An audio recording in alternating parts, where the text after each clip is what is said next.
This is CNN Breaking News. Breaking news here on CNN. I'm Brooke Baldwin. Thank you so much for being with me. The breaking news is the fact that we have just learned here at CNN that CNN has been blocked from a White House gaggle. Gaggle, essentially, informal gathering of reporters, print, radio, television, coming together to be briefed, in this case, by the White House. The White House daily briefing not happening today. And traditionally, and you've seen the pictures, lots of reporters are included in that. This is so incredibly significant because this has never happened in this administration. Not only is CNN blocked, other organizations blocked, the New York Times, the LA Times, and Politico. Apparently, the White House Correspondents Association is protesting. And as we're getting more information, just a little bit of context, as we've been taking CPAC, this conservative conference in Washington, D.C., we heard from the president this morning, and he doubled down on his tweet from just a couple of days ago, essentially saying the media is the enemy of the American people. His chief strategist this time yesterday calling the media the opposition party over and over. Let's talk through this. I have Sarah Murray first joining me, one of our White House correspondents. And so, Sarah Murray, why aren't we there? That is a great question, Brooke. We lined up. We were told there was a list ahead of time, which is sort of abnormal, but we put our name on the list. And then when we went to enter, I was blocked by a White House staffer who said we were not on the list for this gaggle today. Now, normally, if you were going to do something like this, an extended gaggle off camera, you would have one person from each news outlet. As you know, we have multiple people from CNN here every day. So if you're going to do something beyond a pool, which is sort of the smallest group of reporters that then disseminates the information, you would have one person from every news outlet. That is not what the White House was doing today. What the White House was doing was hand-picking the outlets they wanted in for this briefing. So Breitbart, the Washington Times, One America News Network, news outlets that maybe the White House feels are more favorable were all allowed in, whereas I was blocked from entering, Politico was blocked from entering, the New York Times, the LA Times, all of these news outlets were blocked from going to a gaggle. And Brooke, as you pointed out, on a normal day-to-day basis, this would be an on-camera, on-the-record briefing in the White House briefing room where anyone at any of these news outlets would have a chance to be called on and to answer a question. It's pretty clear that that is not what the White House wanted to do today, and they wanted to just select maybe news outlets that would be more favorable, which I do have to say I think is kind of unfortunate, Brooke, because when you think about the list of priorities that the president was ticking through earlier today, he was talking about serious immigration matters at CPAC. He was talking about serious tax reform, serious healthcare matters, things that our viewers really care about. And when we go into those briefings, that's an opportunity to ask questions about any number of news stories of the day. And today it's clear they did not want CNN to be involved in that.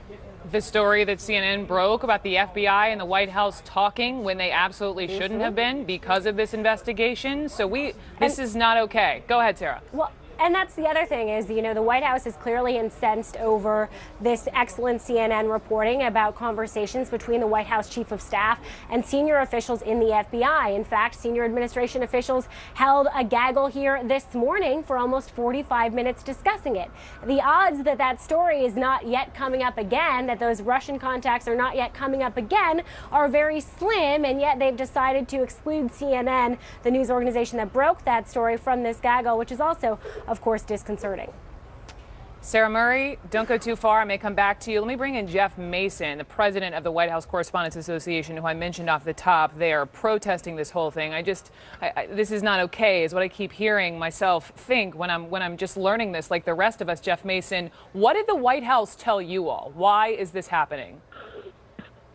Well, we're still getting information about that. They clearly wanted to have a gaggle that was not on camera and that was not the full press corps today. We don't object to there being briefings like that aren't always on camera, but we have encouraged them when they want to do something like that, which is a gaggle, as you explained at the top, that they still do it in the press room and do it in a place where all reporters have a chance to ask questions. So we've made that clear, and we're going to continue to have discussions with them about that, and we're not happy with how this happened today. So tell me a little bit more about what we know. So Sarah mentioned some of the organizations who were allowed to attend the gaggle: Breitbart, Conservative Times, and I understand some organizations are boycotting, like they could have been part of the gaggle, but because of what the White House is doing, they didn't go. Yeah, I don't want to speak for other organizations. All I can speak for in this context right now is the Correspondents Association, Brooke. And as I said, we've been in touch with the White House for the last a good hour about this and working to make sure that something like this does not happen again. Okay, Jeff, let me keep you on the phone. I've got Dylan Byers sitting next to me. There are organizations who are boycotting this. There are. What we have so far is the Associated Press and Time Magazine. What you can imagine happened, Spicer held this gaggle. Certain organizations were told they couldn't attend. Certain media outlets, at least the Associated Press and Time, decided they weren't going to stand for that and then left the gaggle. I have to say, this is extraordinarily troubling. By the way, I understand every White House administration's frustration with the press. The press doesn't always get it right. I understand the strategic effort here to demonize the media and why that plays well with the president's base. But when you get to the point where you are handpicking which media outlets get information from the White House, from the press secretary, from the spokesperson for the White House, that is extremely troubling. That does not speak of American democracy. And in fact, Peter Baker, veteran White House correspondent for the New York Times, tweeted, look, he covered the Clinton administration, Bush administration, Obama administration. He never remembers anything like this happening before. Brian Stelter is on the phone with us just as another voice to chime in. And I mean, I think Dylan made an excellent point, Brian. And to his point, what are if you're handpicking who you allow to get information from the White House, what are the broader ramifications of that? You know, Brooke, I'm here in Atlanta at a media law conference, just ran back here to CNN Center. And one of the big concerns at that media law conference is something like this. President Trump not just complaining about the press, but actually taking action, using the power of the presidency in various ways in order to quash coverage. Now, this is a relatively small step in the grand scheme of things. He is not telling CNN to get out of the White House entirely. However, it's a very troubling first step that we're seeing from this administration. I remember last summer interviewing now President Trump about this. Remember, during the campaign, he blacklisted certain news outlets, not allowing them to come to his rallies with press credentials. I said to him in the interview, are you going to do that if you're president? Are you going to blacklist reporters? Are you going to revoke White House press credentials? And he said, absolutely not. I will not do that if I'm president. Now, Brooke, he's not quite going that far today, but he sure is taking a step in that direction. So that's one of the reasons why this is very troubling to journalists. Brian, stand by. Jeff Zeleny is our senior White House correspondent, and Jeff is normally the one who's sitting there asking the questions of Sean Spicer. This is normally when we see, I mean, the room, if anything, has expanded, which by the way, I think it's a great thing. They brought in the Skype seats, local reporters and anchors across the country who never before had gotten an opportunity to talk to the White House in this manner. But now we learn, Jeff, this news that CNN was blocked in addition with other organizations. What do you make of this? Well, Brooke, I think that this is just something that is, the continuation of what this Trump presidency, this Trump administration, how it views the media. The president has long benefited from having an opponent. For so many months, it was his Republican rivals, and then it was Hillary Clinton, of course. And now I was at the CPAC conference this morning. It's very clear that he now is following his chief strategist's advice, Steve Bannon, in making the media the opposition party here. But I think Brian is right in the sense that we not hyperventilate over this. Yes, it is unacceptable in every form to not be allowed into a briefing, but it is also not like people are being thrown out of the room at this point. Interestingly, we're still getting to the bottom of this. Yesterday at the end of the briefing, as I was sitting there in the room, Sean Spicer indicated that there may not be an on-camera briefing today. That was done, a decision made long before our CNN latest reporting agitated this White House.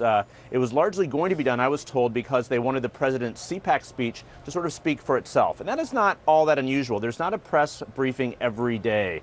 It happens most days, but if the president is holding a press conference or if he's giving a big speech, it is not required for them to have a briefing every day. But the White House clearly wants to get its point across on this FBI story that we have been doing reporting on, and they clearly are upset at this, and these other news organizations are protesting because there was a blockage here. So this is we'll have to see how serious this goes, if there are more ramifications from this. But look, the White House does not mind this fight. That's what we should keep in mind. The White House, in some respects, the president wants this fight. It fires up his base to a large degree. The president today speaking at CPAC, this is what I mentioned a moment ago, right? He had tweeted a couple of days ago, and then he doubled down on this notion that he thinks that the media is the enemy of the American people. Here he was. A few days ago, I called the fake news the enemy of the people, and they are. They are the enemy of the people. Because they have no sources, they just make them up when there are none. They're very dishonest people. In fact, in covering my comments, the dishonest media did not explain that I called the fake news the enemy of the people, the fake news. They dropped off the word fake. And all of a sudden, the story became the media is the enemy. They take the word fake out. And now I'm saying, oh, no, this is no good. But that's the way they are. So I'm not against the media. I'm not against the press. I don't mind bad stories if I deserve them. And I tell you, I love good stories. So, Dylan, let me just turn you out of what the president said this morning. And listen, he's been saying this over and over, even before he became president. But, you know, again, you look at the latest numbers, the CBS News poll or the Quinnipiac poll on the president's approval versus disapproval, and it's like hovering around 38% approval. Right. So, to me, the American people are speaking in terms of trust and distrust for the president, no? Well, and there's even a more significant number, which is who do you trust more? Do you trust President Trump more, or do you trust the media more? Among Republicans, the number is overwhelmingly in favor of Donald Trump. Everyone else, it's in favor of the media. It's 52% trust the media more than Donald Trump versus 37% of American voters trust Donald Trump more than the media. When you start getting into Democrats, of course, younger voters, the numbers skyrocket in favor of the media. This is a winning strategy among the base. It is a losing strategy overall. And I think, to Jeff's point, it's absolutely right that we should not hyperventilate over this. We're still trying to figure out all the details of what happened. I've tried to get in touch with every single person in the White House press office that I can, not hearing anything back yet. We need all the details before we know exactly what happened here. That said, if you look at the news outlets that were blocked, CNN, the New York Times, you're looking at news outlets that have had some of the most aggressive coverage of the Trump administration in recent days. It seems to me there's a reason that they were blocked. Again, that's really troubling. And on the flip side, you look at those who are allowed in, Brian Stelter, namely Breitbart, and the conservative paper, The Washington Times. There's a theme. Yeah, that's the essential point, I think. We've seen this administration stacking the deck with friendlier news outlets. And when I say friendlier, what I mean are news outlets that have a point of view. In some cases are openly rooting for the president. We don't see CNN or the New York Times rooting for any president, whether a Democrat or Republican. But the Breitbarts of the world, they do root for candidates and root for presidents. There's not anything necessarily wrong with that. It's a point of view form of journalism. But what we've seen is this administration taking a lot of questions from conservative outlets, from friendlier outlets, and that's a way of stacking the deck in order to have more favorable coverage. I wanted to mention one of the outlets that was invited into this briefing to give our viewers some perspective. CNN right now has about 1 million people watching, sometimes more, sometimes less.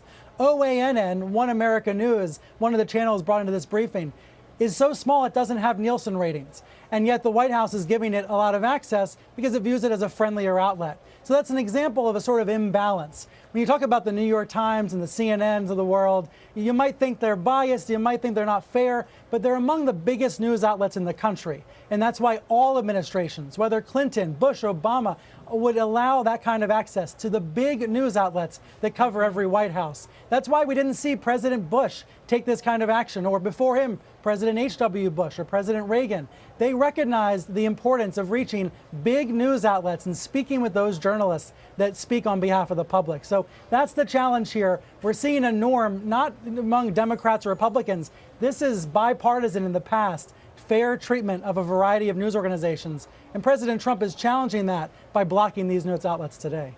You know, to Brian's point, if I may, I would just, if we just pull back here, if we get past sort of the media's frustrations with the Trump administration, vice versa, what we're looking at actually is we're looking at the White House press corps trying to fight for the notion that we lived with for most of the 20th century, which was a common narrative. an understanding that there were certain news outlets that were tasked with covering the most important office in the land, and that they would do so responsibly and effectively. This administration is starting to chip away at that. Whatever happened in the briefing room today, there is a reason that there's a reason that the Associated Press boycotted a gaggle that they were invited to, and it's because they saw something happening there. They saw an administration trying to shift the narrative in its favor by blocking certain media outlets that have no other goal than reporting the truth without fear or favor. Again, it's really troubling, and I hope when we do learn everything about what happened in that briefing room, that there's some reasonable excuse for why this happened. Speaking of learning more, let me now quickly go back to Jeff Zeleny, our senior White House correspondent, who has something new. Jeff, what did you just learn? Well, Brooke, I'm hearing from one of our White House producers, Kevin Liptak, and he's talking to or hearing from reporters who are inside that gaggle with Sean Spicer. And let me relay this to you. He said that Sean Spicer is telling reporters inside his office in this gaggle, as we call it, basically an off-camera briefing, that originally this event was supposed to be for pool coverage only. Let me just sort of explain in layman's terms what that means. That means a smaller group of reporters. So they'd be one organization, one print reporter, one radio reporter, a wire service reporter, et cetera. And he said he expanded it as he saw fit, meaning he invited these other news organizations that Brian and Dylan have been talking about. Generally conservative-leaning news organizations he invited in and did not invite the rest of the people in. This is one of the issues that happens when you don't have a come one, come all briefing in the press room. And so Sean Spicer is apparently talking about this in this small gaggle right now. And we will get more information on this. I just heard from someone else in the communications operation at the White House that their intent was not to exclude people. So at least that is one person's explanation, but exclude people they indeed have. So Dylan's right. We have to learn more about this. But again, this is something that the White House does not see a problem with this.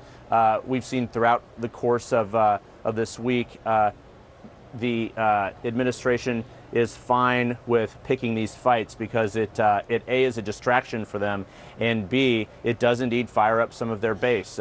Most people, most supporters of the president do not mind if CNN and others are blocked from this briefing. They believe that it makes us sound like we are whining about this.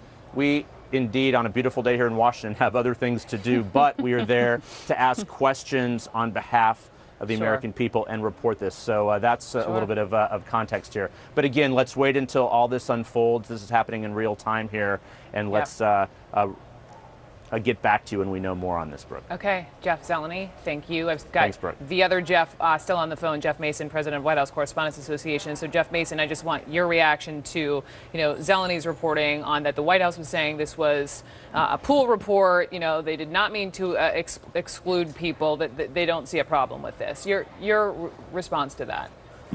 Well, I like being the other Jeff, first of all. And second of all, I would say that I would encourage everyone not to rush to conclusions about how this happened today. We're getting information. We have passed on our sense of protest about how it was done. And I think it's in everyone's interest to be sure that something like having reporters excluded doesn't happen again. But I think for context for your viewers, it is important to note that there is some precedent for doing briefings just to a pool.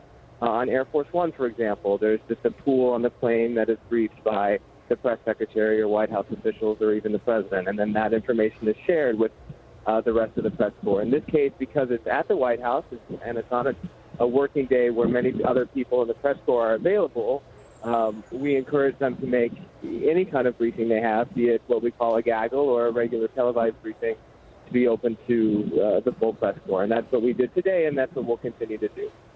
All right. Jeff Mason, thank you. And of course, to our Jeff Zeleny, Dylan, and Brian, as soon as we get more developments, just hop on and we'll relay that along to the audience. Meantime, coming up next, we'll talk about CNN's exclusive reporting we're alluding to in the context of that story about these conversations between the White House and the FBI over this ongoing investigation. I'm Brooke Baldwin. This is CNN. Welcome back. You're watching CNN. I'm Brooke Baldwin. President Trump is once again slamming the intelligence community, but this time he's focusing in on the FBI. His criticism comes after CNN first reported that the FBI rejected a request from the White House to publicly refute media reports about the Trump campaign's ties to Russia. So Pamela Brown's working this for us. She's one of our justice correspondents, part of the team that broke this exclusive story wide open. So, Pamela, what have you learned? We've learned a few things here, Brooke. And, you know, the irony of the president going after the FBI for leaks today is that the White House actually held a background briefing with reporters, meaning officials from the White House asking reporters not to be named but relaying information. And what these senior administration officials told reporters during this impromptu meeting that happened this morning in response to our exclusive reporting that the FBI refused a White House request to knock down stories about Trump's associates' contacts with Russians during the campaign. What they said in response to that is that basically no one did anything wrong, that the White House didn't do anything wrong, that White House officials acted appropriately in asking the FBI to publicly knock down the reports because the FBI's Deputy Director Andy McCabe was the first to make contact about it, asking for a 5-minute one-on-one last week with White House Chief of Staff Reince Priebus to say the coverage was inaccurate. And at that point, administration officials say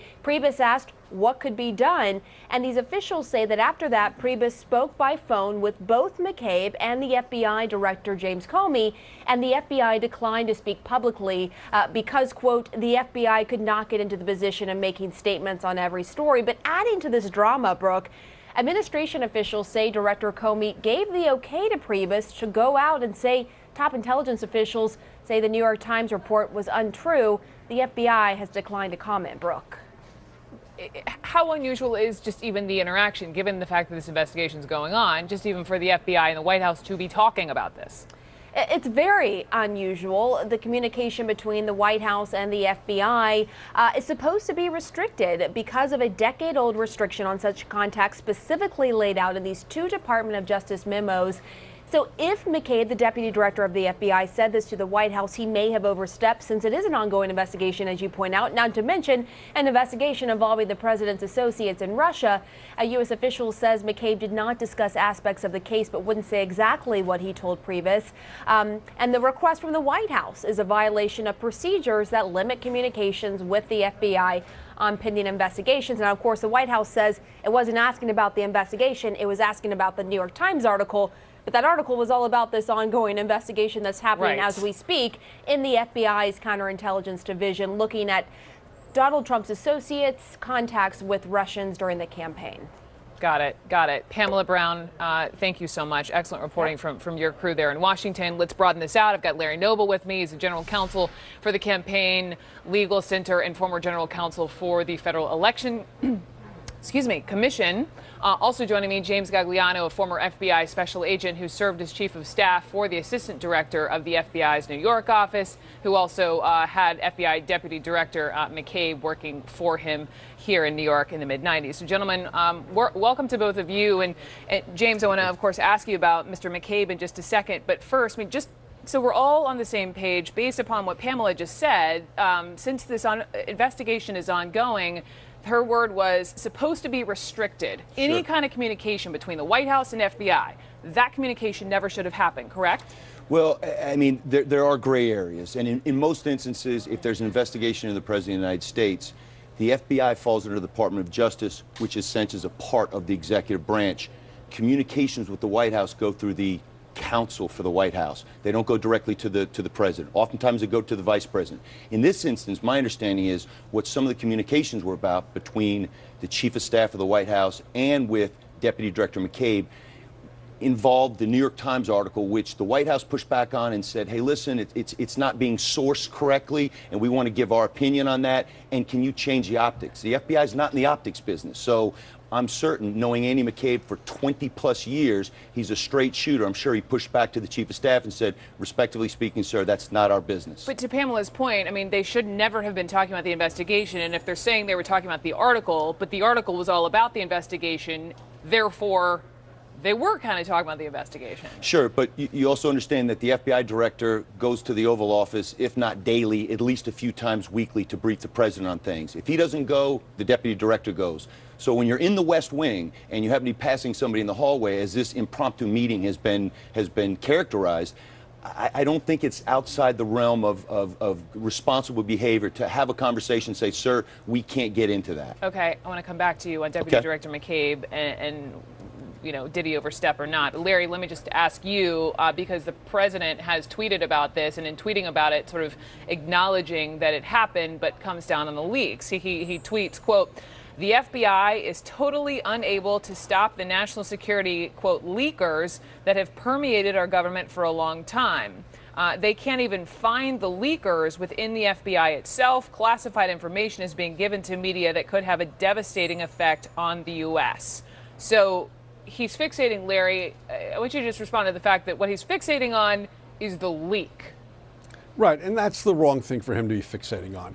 You know, obviously the president does have a concern if there are leaks going on, and every president has had concerns about leaks out of the White House or out of other agencies. But that is not the problem. The problem is that the White House asked the FBI to make a statement about an ongoing investigation. And there's also a problem now, depending on whether the White House is being accurate about what happened. I think there is a problem if McCabe from the White House, from the FBI, told the White House that the New York Times report was overblown. Because, as you noted, the New York Times report was about the investigation, and that is telling the White House that what the New York Times said was not accurate, which means they think that the investigation is not hasn't shown what the New York Times said. Now, I have to repeat, this is coming from the White House at this point. So it's not clear, because the FBI is not saying anything. It's not clear exactly what was said. But the FBI should not be talking to the White House about an ongoing investigation that involves people in the White House and campaign people. I think that's just wrong. There's a long-standing prohibition on that. And there's a reason for the prohibition, because the FBI has to be seen as non-political in these situations. And it does, as it's done now, it drags the FBI into looking political. So let me just turn to you to defend your friend, but also the question being, if the White House has been leaking like a spaghetti strainer, why would the deputy director of the FBI do something that, according to Larry, was overstepping and seemingly unethical? Well, first of all, going back to the leak piece, I mean, leaks happen everywhere. I can tell you from 25 years in the FBI turns over every possible stone to get to a leak, and it's a fireable offense. And the difference between being an FBI agent and leaking to the media, or being a political appointee or somebody who's a White House staffer and leaking to the media, is FBI agents can be charged criminally. So it's a very severe exposure that an FBI agent, if they deign to do that. So not to say that it hasn't happened, hasn't come out of the FBI before, but look who had access to all that information. The FBI has 12,000 employees. The Department of Justice is even bigger than that. And then all the White House staffers. You have some of the Obama administration holdovers that were there, and some of the new Trump administration personnel coming in that had exposure to that information. My speculation on this is I don't believe it came out of the FBI. Okay, James Gagliano, thank you so much, Brooke. as always. Larry Noble, thank you as well. Thank you. Coming up next, so if let's say a President Hillary Clinton did this, what we were just discussing, what would happen then? My political panel weighs in next.